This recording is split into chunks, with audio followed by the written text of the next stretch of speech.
good money to listen to either of these people. Under normal circumstances, they've been very gracious by agreeing to be my interlocutors, at least for the beginning of our conversation.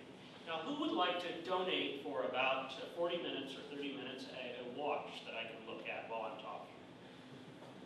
This is your first. You always have to ask the audience to take some sort of action, otherwise you feel frustrated.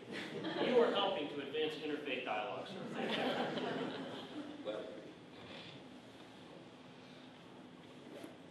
All right. Let us look at the first slide, Mr. Wiles. In 2006, first Muslim was elected to the United States Congress. For his ceremonial swearing in, Keith Ellison decided he wanted to bring his own sacred scripture. He wanted to borrow Thomas Jefferson's Quran from the Library of Congress. Conservative talk show Dennis Prager called this decision an act of hubris that undermines American civilization. He said that those Americans, I almost said Republicans, incapable of taking an oath on the Bible should not serve in Congress. In a similar vein, U.S. Representative Virgil Good of Virginia used the controversy as an opportunity to attack liberal U.S. immigration policy, which he said would, quote, lead to many more Muslims elected to office. Ignoring the fact that Ellison was an African American. Can you hear me back there all right? Yes? Back there? Too loud? You keep me in touch here. We'll call in response now. Good. So he ignored the fact that Ellison was an African American and instead presenting Muslims as foreign agents in America. He advocated the reduction of diversity visas and the virtual elimination of legal immigration from the Middle East.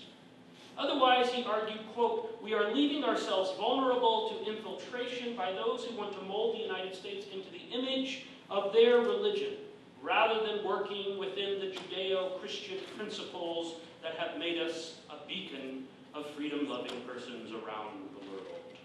Unquote.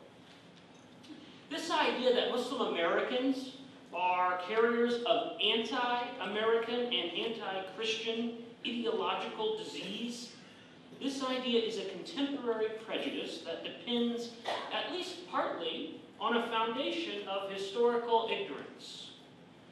Contemporary Americans know that Muslims are part of America today, but they do not generally think of Muslims as part of their shared past. Muslims are seen as new, as foreign, as fresh off the boat.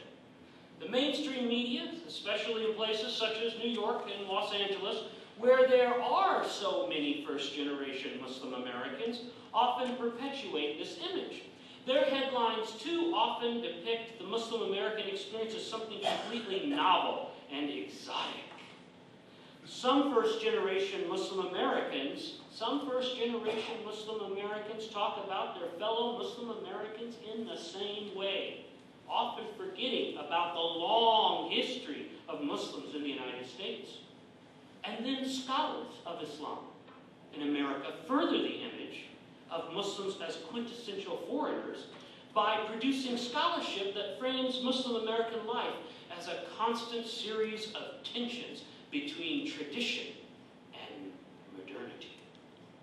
Such views are a form of historical forgetting. That can, in the hands of Islamophobes, contribute to a prejudicial view of American history that further stigmatizes Muslims.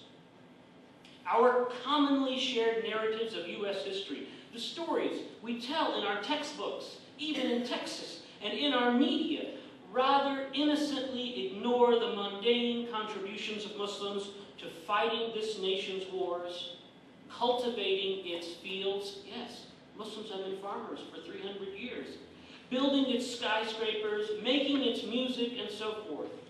When such ignorance is combined with an ideological commitment to proving that Muslims are anti-American, we end up with the common sense notion that Muslims have never been and never could be good Americans. Muslims are removed from time and space and become a timeless symbol of everything America is not.